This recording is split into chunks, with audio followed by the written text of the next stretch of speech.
मैं रानी हूँ। अभी अभी मेरी शादी हुई है। अच्छा घर और अच्छा पति मिला है। राजीव नाम है उनका। उनके पिता के 2 भाई हैं। छोटे भाई की अभी पढ़ाई चल रही है। इनकी अच्छी एक दुकान है जिसे यह पापा जी और मम्मी जी के साथ संभालते हैं। शादी को अभी मेरे 10 दिन ही हुए हैं और मैं अपने आप को बहुत खुशकिस्मत मानती हूँ क्योंकि मुझे बहुत प्यार करने वाला पति नसीब हुआ है। सास और ससुर तो पति से भी अच्छे हैं। अभी अभी शादी हुई तो ज़्यादातर घर पर ही रहते हैं। दुकान अभी पापा और मम्मी संभाल रहे हैं। शादी को अब 1 महीना हो गया था। इनका अभी भी दुकान पर जाना वैसा शुरू नहीं हुआ। कुछ देर के लिए जाते और फिर वापस आ जाते। सुबह पापा जी ही जल्दी उठकर दुकान खोलते और देर रात तक वही दुकान पर बैठते थे। मम्मी जी उनके लिए खाना ले जाया करती थी। यह दिन भर मेरे ही पीछे घूमते।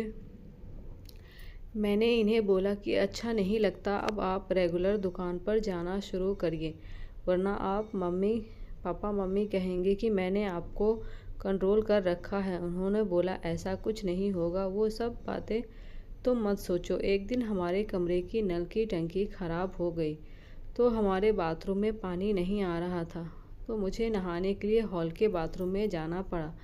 मेरे पति तब सो रहे थे। बाथरूम में नहाने गई। कुछ ही सेकंड के बाद वो भी उठकर दरवाजे के बाहर आ गए और बाहर से ही मुझे आवाज़ देते हैं, रानी तुम अंदर हो? मैंने बोला हाँ, अपने रूम में पानी नहीं आ रहा था इसलिए मैं बाहर आकर नहा रही हूँ। फिर जब तक मैं नहाकर वापस नहीं आई तब तक वो दरवाजे के बाहर ही खड़े रहे। ऐसा वो रोज़ करने लगे। एक दिन वो बाथरूम में नहा रहे थे, तब कोरियर वाला आया। कोई नहीं था तो मैं रिसीव करने के लिए दरवाजे पर गई। मैं अभी उससे बात कर ही रही थी कि यह बाथरूम से टॉवल में ही भागकर आते ही मुझे ज़ोर से कहने लगे कि तुम अंदर जाओ। फिर उसके जाने के बाद किचन में आकर मुझसे कहते हैं कि इस तरह अनजान आदमी से बात करना सेफ नहीं है, तुम ध्यान रखा करो। फिर इसके बाद मैंने कई बातें देखी, जैसे जब हम बाहर जाते तब वो मुझे इधर उधर नहीं देखने देते थे। कहीं खाना खा रहे होते थे तो मेरी नज़रें कहाँ हैं, मैं किसे देख रही हूँ, देखते थे।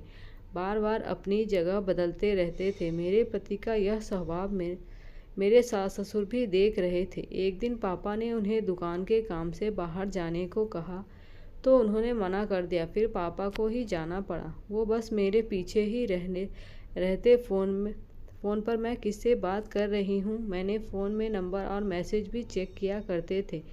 यह सब देखने के बाद मैंने सोच लिया अब उनसे बात करनी होगी। इसलिए फिर एक रात मैंने उनसे कहा कि आपको मैं कैसी लगती हूँ? वो बोले बहुत अच्छी।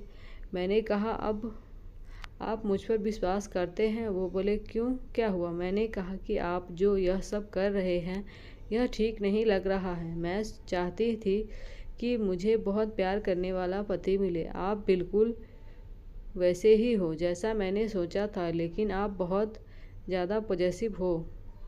क्या आप मुझ पर शक करते हैं? क्या आपको लगता है मैं आपका भरोसा तोड़ूंगी? तो वो बोले नहीं, ऐसा नहीं है। फिर मैंने कहा कि आपसे अच्छा पति मुझे नहीं मिल सकता, लेकिन आपको अपने पर थोड़ा नियंत्रण और मुझ पर विश्वास रखना होगा, वरना यह आगे चलकर हमारे लिए ही झगड़े और लड़ाई का कारण बनेगा।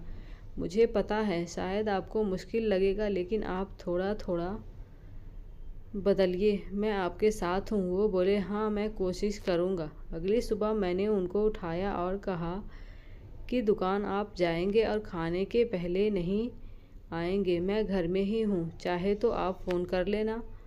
वो जैसे तैसे मन मार कर गए, कभी रूठ कर तो कभी प्यार से। धीरे धीरे उनकी आदत में सुधारने की कोशिश कर रही हूँ। मैंने एक पत्नी ही अगर पति को नहीं समझेगी तो कौन समझेगा। बहुत हद तक मैंने उनका स्वभाव बदल दिया है। बात को बढ़ाना नहीं, बात को किस तरह से सुलझाया जाए यह सोचना चाहिए।